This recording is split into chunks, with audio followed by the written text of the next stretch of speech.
why tech policy? These are the skill sets which are valued not just in the UN or World Bank, but these are the skill sets that are used even in the policy roles at Twitter or policy roles at Facebook, Meta. I tend to receive so many innumerable messages. Naman, how can I get into the UN, in World Bank or IMF or ADB? And I can give you in writing, if you were to pursue a public policy degree from any Indian business school or Indian policy school, or be it in Sri Lanka or in any South Asia, you will not get into those professions.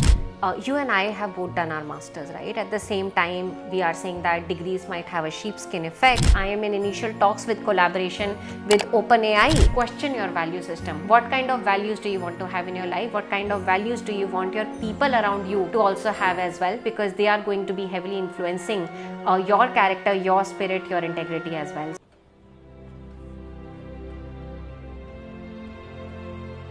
Hello everyone, welcome to our channel. We are very excited to do this conversation on a contemporary and a much needed topic of tech policy. If you are new to our channel, then certainly feel free to subscribe. If you are looking to learn more about careers, about Plan B for UPSC, about MBA, or topics such as tech policy and now management consulting.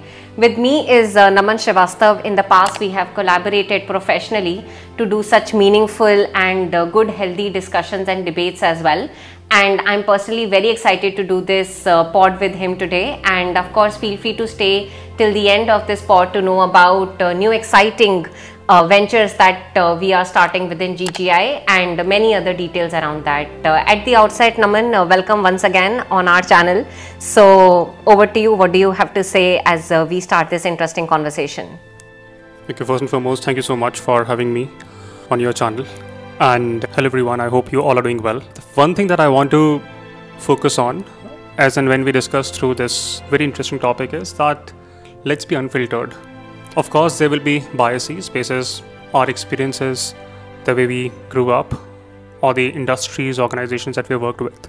But I think it's extremely important that young India and folks from across the globe, they get access to unfiltered knowledge, unfiltered information, and unfiltered discussions. So we'll try to be as unbiased as possible. Of course, biases can happen, and feel free to point those out as and when you go through this very important discussion. So this is one thing that I'm promising myself, that whosoever is watching this end to end, this is going to be by far the only discussion that you should watch if you were to build a career in any organization across public policy or international affairs. That's what I want to begin with, and that's one thing I would want to promise myself as we talk about this very interesting field. Also, one small request, feel free to ask questions, nudge me and put me in an uncomfortable situation if needed, so that people get to hear the most unfiltered and raw versions of what we have to speak about these industries. Beautifully said, Naman. And for those of you who might know Naman and my journey, you might anticipate that the conversations like these might be artificial or maybe fabricated. Please know that the questions or the discussions that Naman and I are going to have in front of camera have not been scripted as such, and even professionally as co-founders of Global Governance Initiative and GTI, we are known to have a lot of these healthy discussions and debates, and this time we are just putting a camera in front of ourselves so that you all can witness and see this. So today we are going to be talking and discussing, Naman, about a very interesting topic, which is of tech policy. You and I have been talking very briefly about it, and today we will decide to go in depth of that topic, and that too in front of the camera. You are going to share your views, I am going to critique them, maybe I am going to concur with you and share my viewpoint as well. And that is how this entire discussion and debate will go as we move ahead in this pod as well. Naman, why tech policy? That's the most important question, right? There are so many degrees that people are doing. Even as GGI co-founders, we are doing alternative to international MBA, alternative to international MPP as well. So why tech policy is my number one question to you, and then I'll share my stance over it. Of course.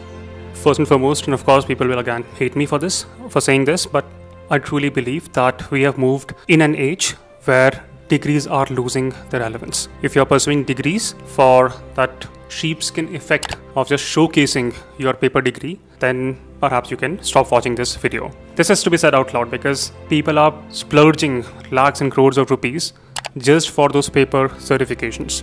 So I want to say this out loud again, that please don't watch it if you are really concerned, worried, and want to just pursue those paper degrees.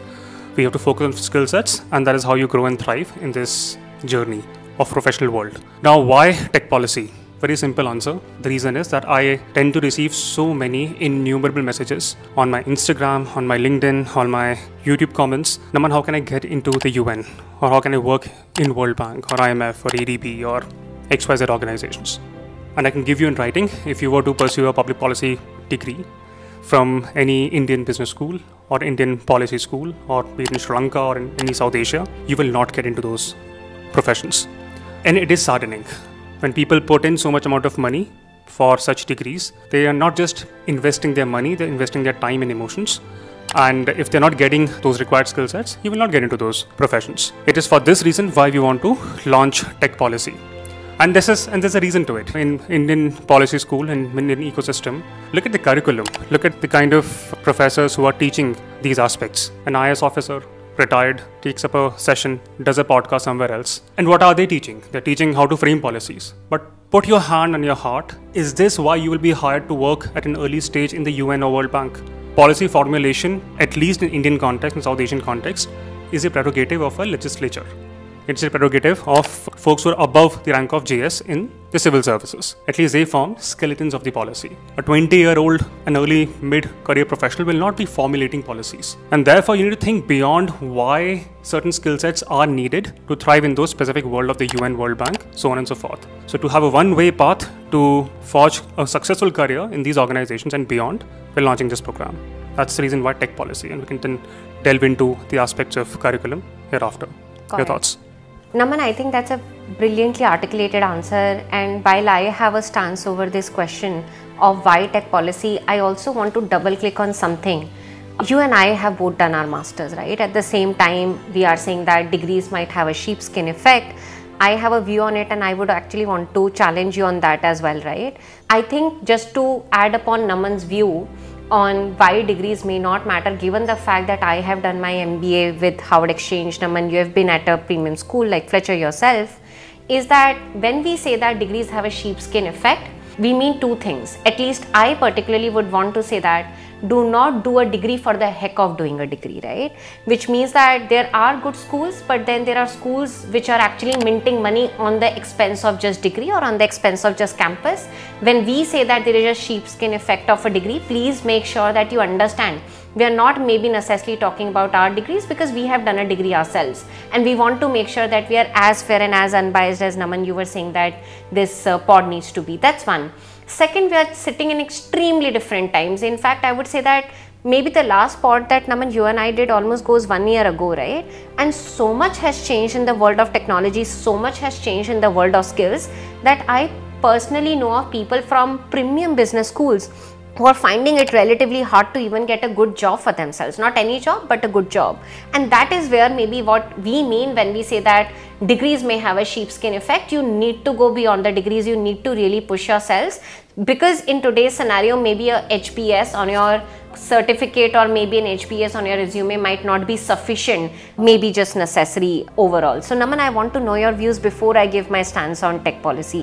What do you mean by sheepskin? You have done a degree yourself. I think in one of my videos, there was a comment that many policy schools in India have turned into B.Ed colleges. And rightfully, just go through the websites of these policy schools, go through the websites of these new age business schools. Just look, the kind of employers, the kind of jobs that these people are getting in. Splurging 15-16 lakh rupees for a degree and getting in a research position, and that to a secondary research position, that's not what you aspire to be. And you will be getting those positions. Why? Because you have not yourself focused on skill sets. At the end of the day, think logically. Why would anyone pay you money? Two reasons. Number one, you add value in their life, be it in terms of capital, in terms of money or returns or whatever. Secondly, you bring down the time for whatever they do stuff. If you can't do those two things, why would anyone pay you money? Any organization. And therefore, when I say that degrees are irrelevant, I intend to again highlight skills are the most important asset, and does not matter, and thankfully so, the capitalist world that we live in, you're valued for the skills that you bring in, the values that you add, not for the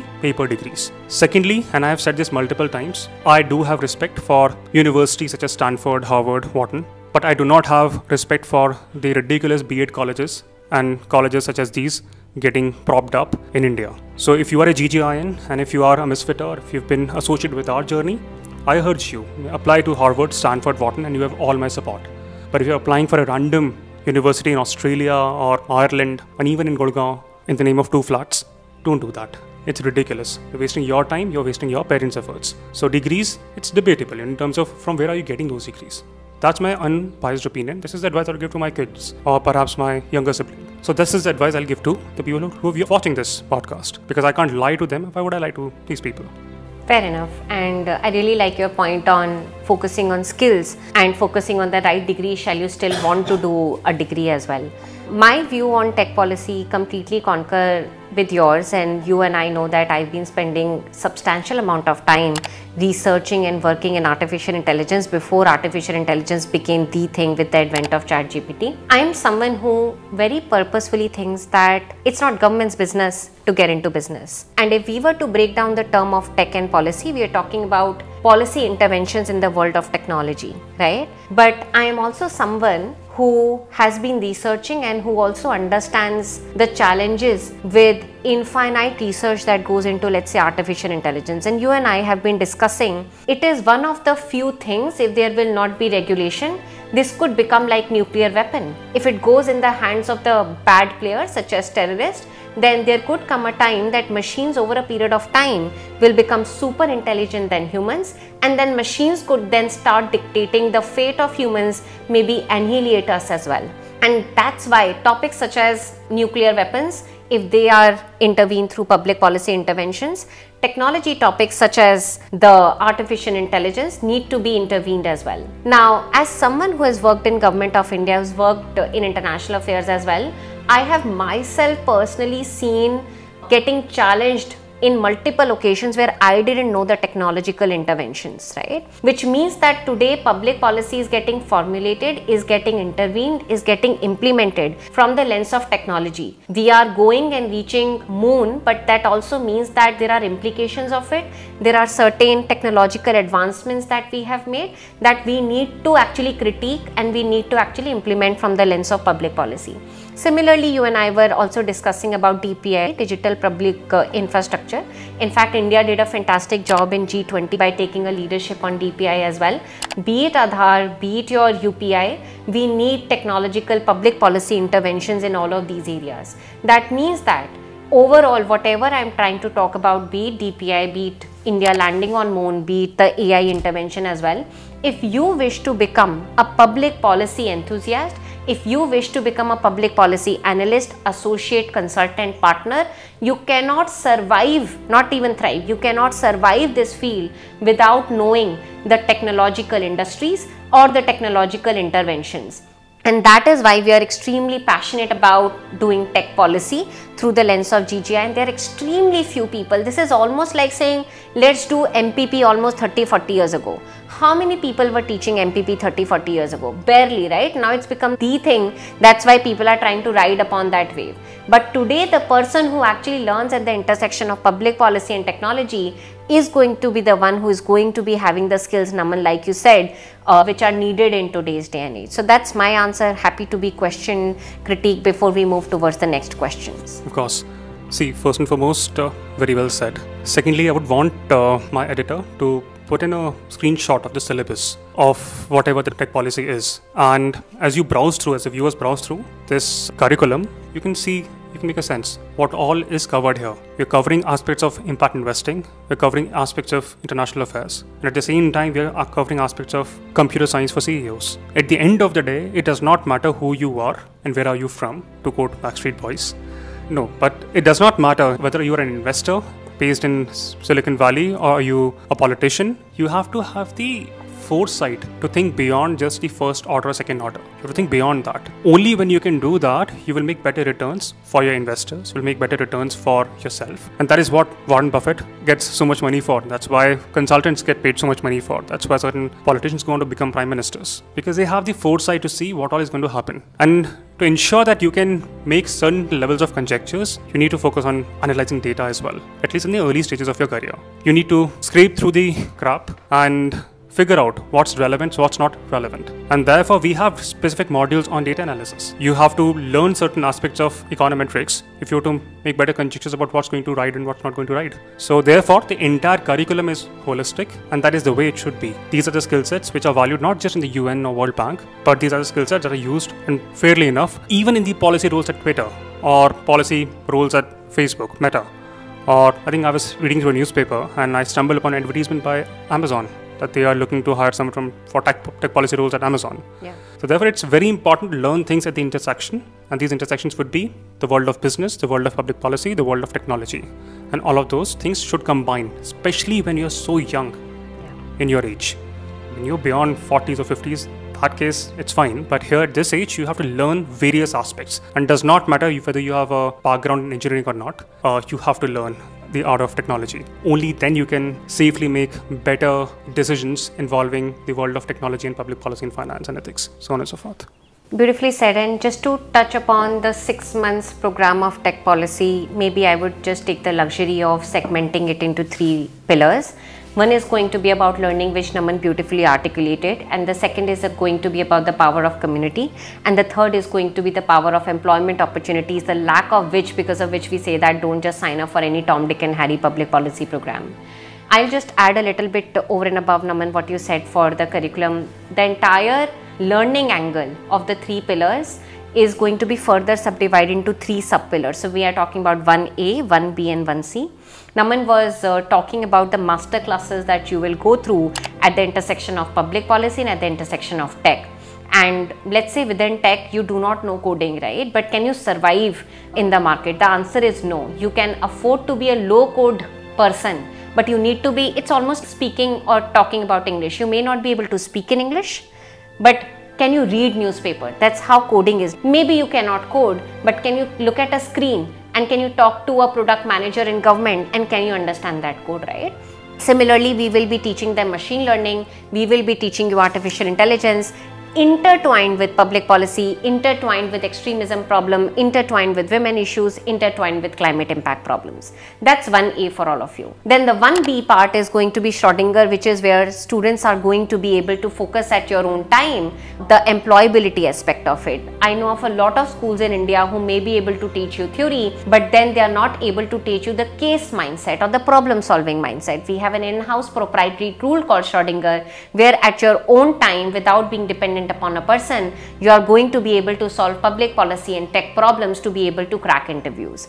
And then there is a third aspect whereby you are going to be solving projects with a buddy within the tech policy ecosystem.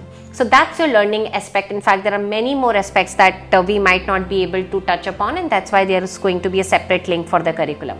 Then the second aspect that we are talking about is going to be community. Harvard, Stanford, ISB, Fletcher and many other top programs are what they are because of the community, right? People are going to be vouching for you. People are going to be standing next to you when they actually refer you. And that's why, not just from career point of view, Naman and I have always focused very strongly upon the mental health component, right? And a lot of fellows, in fact, till date, write to me that even though they have graduated from GGI, they miss the mental health sessions. And that is going to be a very strong pillar for tech policy in their community angle as well, because another reality, societies are becoming lonelier and lonelier with each passing week and each passing months. And the last but not the least is, apart from the curriculum, beyond the community, we are going to be helping them with the employment aspect. We just do not want to leave you hanging. While there is a culture of day 0 and day 1 in India, I'm not a huge fan of it. And that's why we always advocate people to learn the skills to be able to find your second and third job after GGI.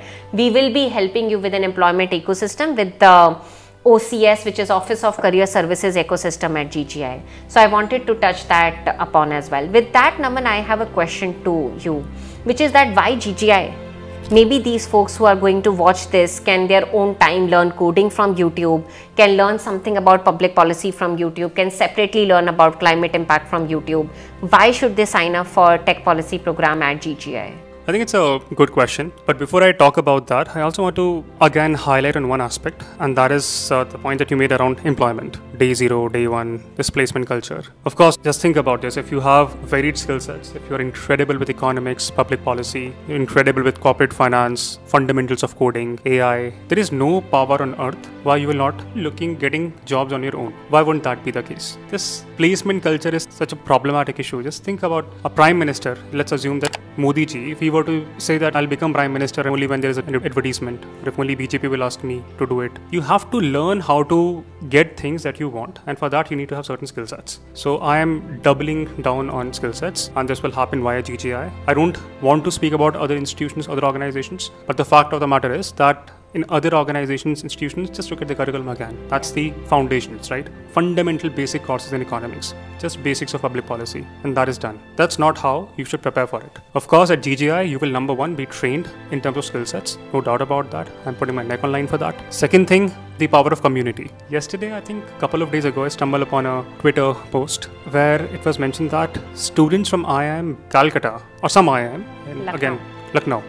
IIM Lucknow, they're circulating WhatsApp messages in the alumni group that the entire batch is not getting placed. Of course, this will happen. People will get placed, and I hope they get placed. It's a big investment, but they will get placed. Why? Because here the entire alumni is coming together. Yeah. Same thing is the incredible achievement that we have achieved in the past few years. We've built in such incredible, remarkable collaborations, partnerships with so many organizations in our network. GGI also has a vast alumni network, not just based in India, but across the globe. And the best part is that all this alumni network is diverse. Some are working in World Bank, like Manya. Some are working with PCG, like so many of our fellows. Pirana Mitra, Laboni worked with Bridgespan. So the entire alumni network comes together. And this will happen because now GGI has an established entity, been here for 5-6 years. So number one, skill sets. Number two, the community network that we have. And number three, of course, the foundation which GGI has built. And let me tell about this very briefly. The unique thing about GGI is that it is not funded. And that's a unique thing. Yeah. I know many of the websites, many of our peers will flaunt about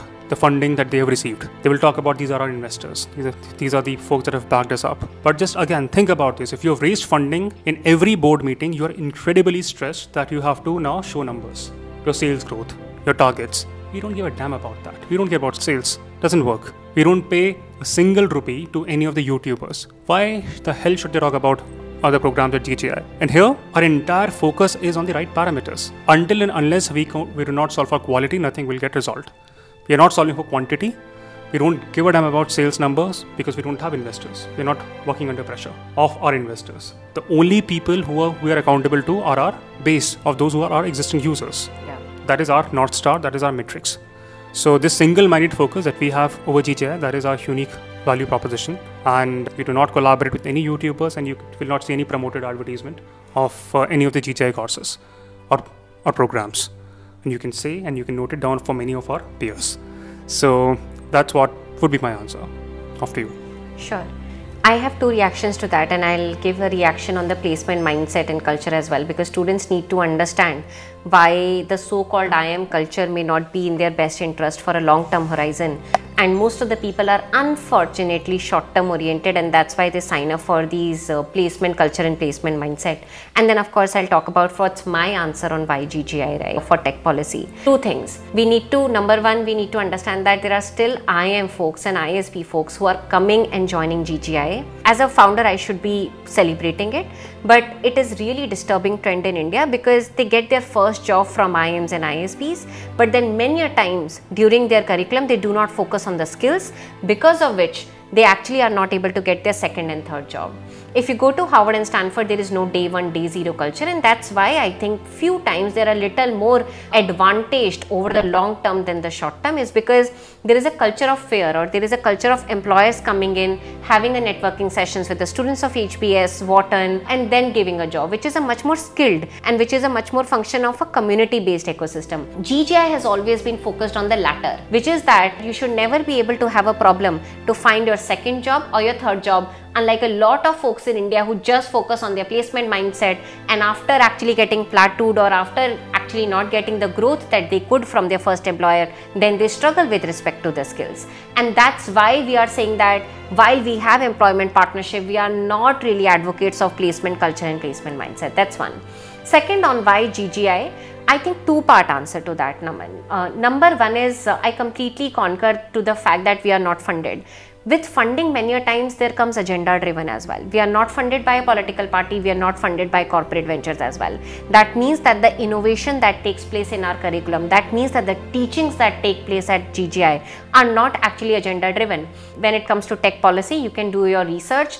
India is not having any program in the world of tech policy. There are 1 to 2 ventures in US as well, but to my mind, without taking the names, they're actually agenda driven because they are funded by well established corporate houses as well.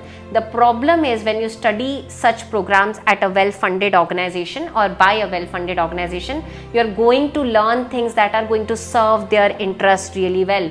That means that you are going to learn biased information. When you go out in the market, you are going to serve their interest. You are not going to serve your interest. That's point number 1. Point number 2, we have always taken pride in the fact that we are going to be practitioner led. We are practitioner led. We have more than 150 CEOs, CTOs, leading OSDs in the government who have come and taught at GGI. So even the tech policy program, the master classes that you see in climate impact investing are going to be taught by leading venture capitalists in impact investing. In fact, Mentera Venture, for example, has been kindly supportive of GGI, and we have been reciprocative of their good work in India in the impact investing. Similarly, you are going to be learning ethical artificial intelligence as well. I am in initial talks with collaboration with OpenAI through GTI, which is our tech venture, and for our tech policy program. So those are the 2 reasons to my view why you should sign up for GGI tech policy program. Shall you be convinced on the tech policy story, right? With that, I ask you a little difficult question. Now someone is on the website, they see a lot of program, they see GGI MBA being the so-called hot property, right, in the market. Why should they sign up for GGI tech policy, not a GGI MBA? And who is going to be eligible for this program? Those are my 2 questions, and then I'll say my answer, what's on my mind. Okay, good. So I think whatever you said makes a lot of sense. And I also want to highlight very briefly on a very interesting thing that you mentioned, that who will teach. And again, here, the aspect of not raising any funds come to RSQ, because here we don't care about numbers, and therefore not a single instructor will be a YouTuber. It is a travesty that in all the business schools, in many of the policy schools, YouTubers are invited to speak about things. Influencers are driving the discussions. They're teaching about how to grow YouTube. What is this? Why are you paying lakhs of rupees to learn this nonsense? And there is a reason why that happens. The reason why that happens is because here in this case, a business school, they get free publicity, because that YouTuber will then upload a clip.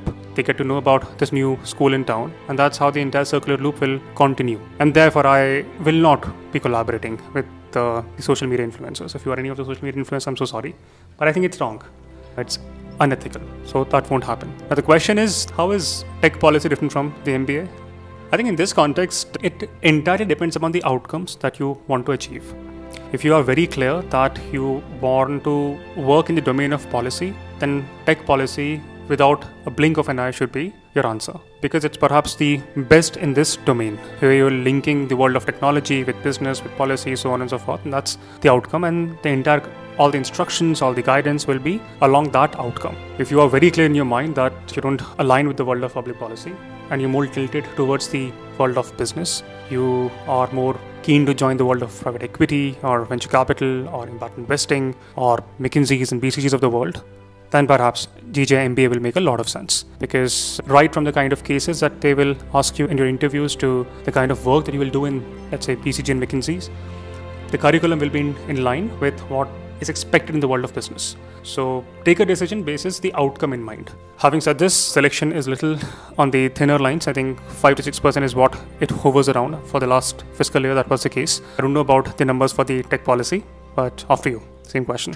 Sure, I completely concur with your view on not having YouTubers teach while at GGI. So we need to all understand why we are doing this on YouTube. YouTube has garnered really good, highly monthly active users and is getting competition from TikTok. YouTube is just a mini subset of the larger gambit of business problems that you should learn at a business school. And with that, I am going to be helping you with an answer on what's my view on GGI MBA versus GGI tech policy, completely hands down and aligned with your view. I'll take this example from BCG. At BCG, I have worked on consumer goods problem, on edtech problems, on technology problems. At the same time, I have worked in BCG on Ministry of Shipping problem with Government of India problem as well. I was really lucky and I was very clear that I wanted to work at the intersection of both.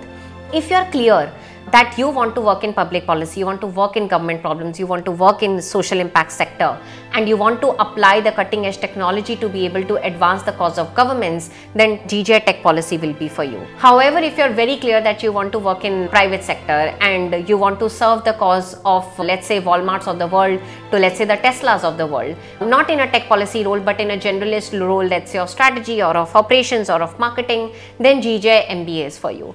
And then to answer your question, who is eligible for it?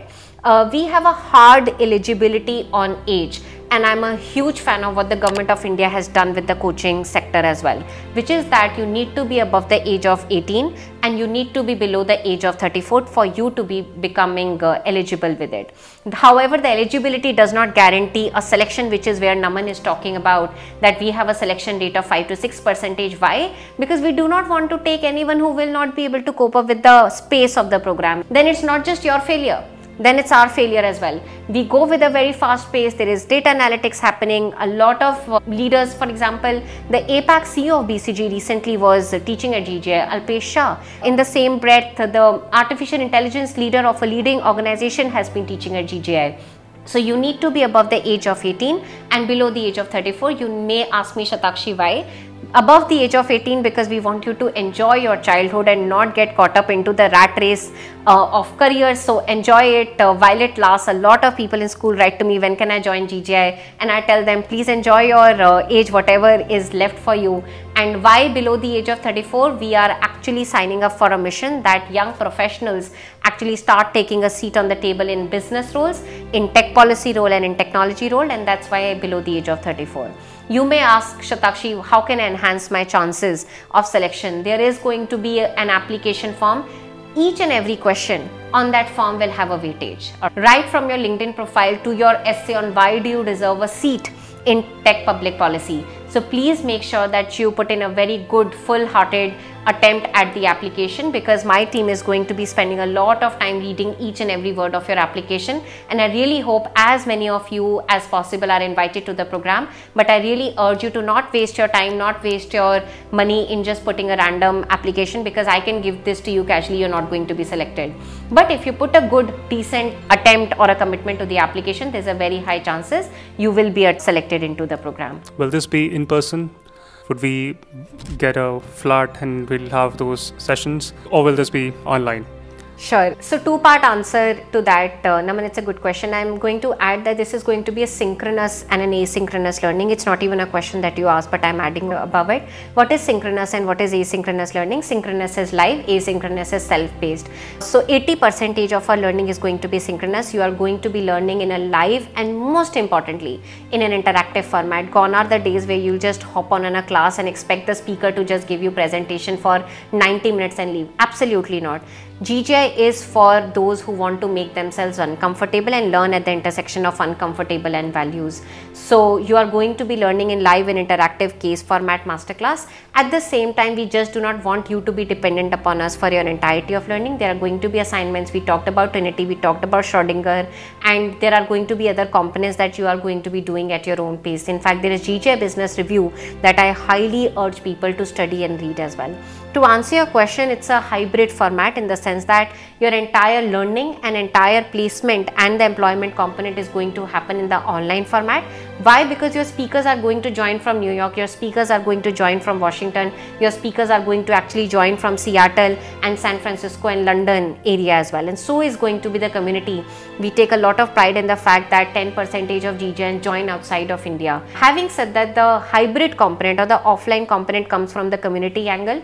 We take a lot of pride in the fact that once every quarter GGNs across major metropolitan cities like London, like Boston, like New York or Delhi, or I could maybe say now Lucknow as well, given the advancement of Uttar Pradesh that's taking place, Mumbai and Bengaluru, you are going to come and meet GGIs from various walks of life. So it's certainly a hybrid format, because I certainly believe while there is power of internet, there is huge power in the format of the conversations that you and I are having, so that GGNs are able to have that as well. If you have a version of this answer, happy to hear that too. Of course, I think advancement of Uttar Pradesh is debatable and will not take a political stance here.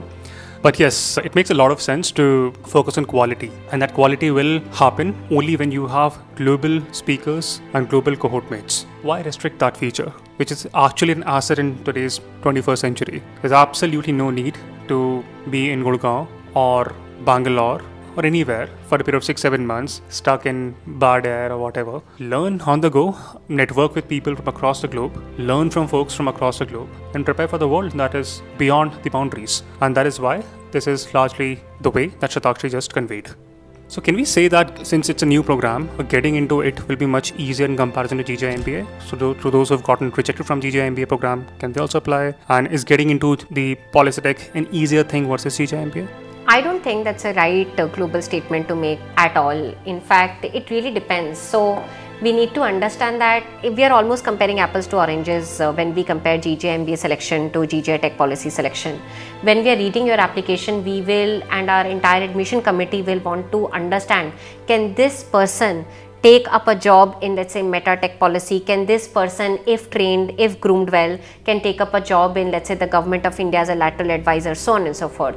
So while GGI MBA, when we are trying to read your application, when the admission committee is trying to evaluate, we are guessing or we are trying to understand, if groomed, can this person join BCG? If groomed, can this person join other consulting and other product management organizations, right? So here we will be trying to understand whether you can take up a tech policy role at, let's say, FANG, or whether you can take up a tech policy role in international affairs organization, leading non-profits or leading government. So I wouldn't compare, especially we do not even have data to compare. So it's, to my mind, an apples to oranges comparison right now. Yeah, makes sense. I think if you think that your profile is much suited for a career in technology, policy tech, even though you have no background, but if you can justify that, apply for the policy tech or else apply for GGI MBA. And again, the rationale and the reasoning for selection is very simple, that there has to be serious candidates who are willing to work seriously to remarkable heights. And that will not happen if we were to accept everyone. I know from business standpoint it makes no sense, but that's how we have decided to go ahead with. And that's the reason why good organizations are collaborating with us. With that, Naman, I'm almost at the wrap up of this pod and I want to ask you a few last good questions.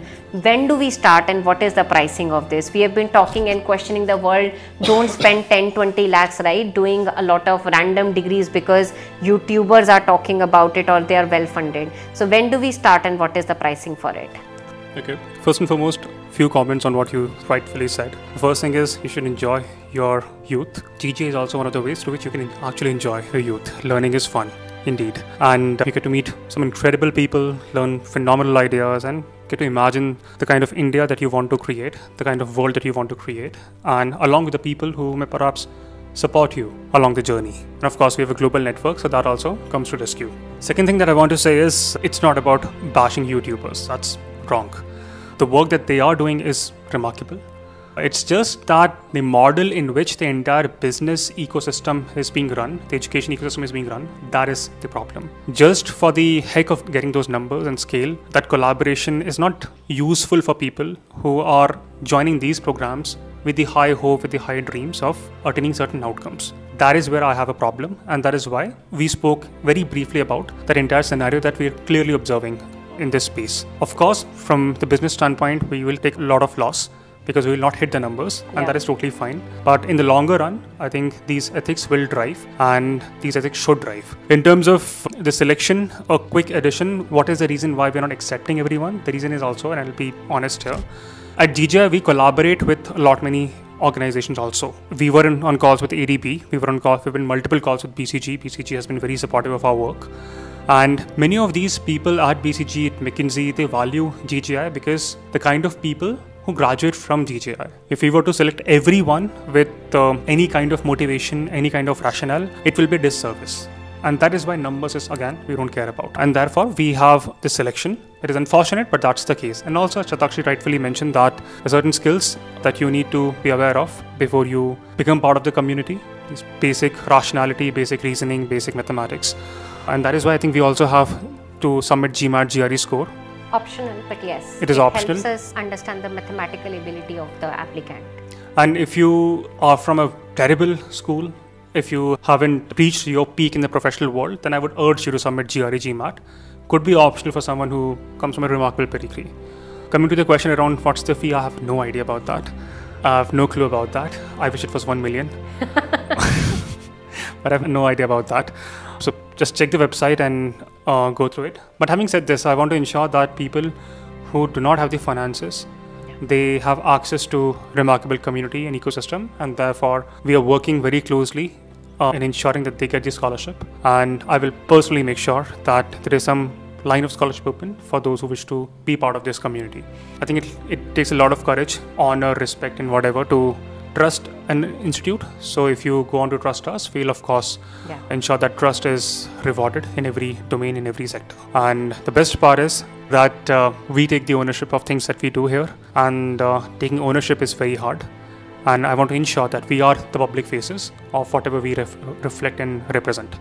And therefore, this podcast is perhaps that reflection so that you can trust whatever we are working on. Beautifully said, Naman. And on two things. One is around when do we start?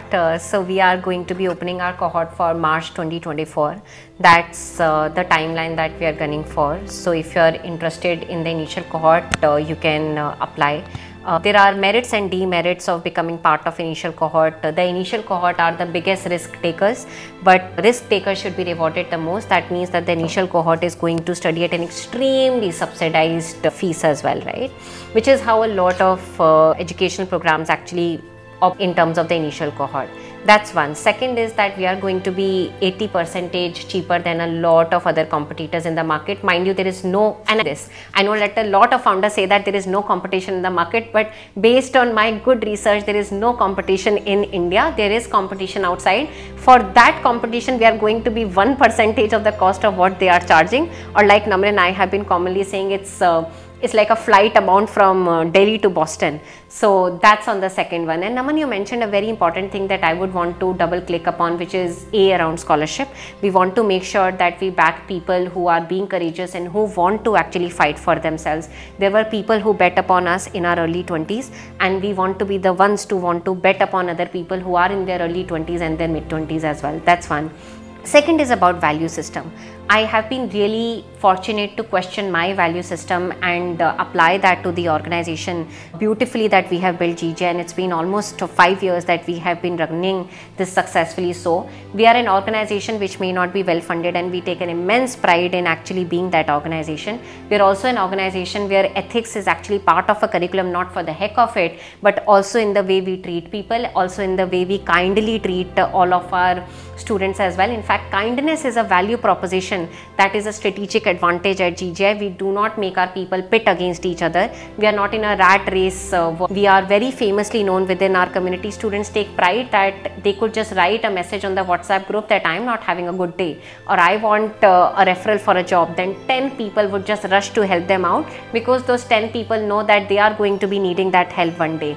So you join GJ Tech Policy or you don't join, that's not important. What's important that, and it could be the wrap up of our podcast, would be that question your value system. What kind of values do you want to have in your life? What kind of values do you want your people around you to also have as well? Because they are going to be heavily influencing your character, your spirit, your integrity as well. So those are my last few words, Naman, as we wrap up this pod.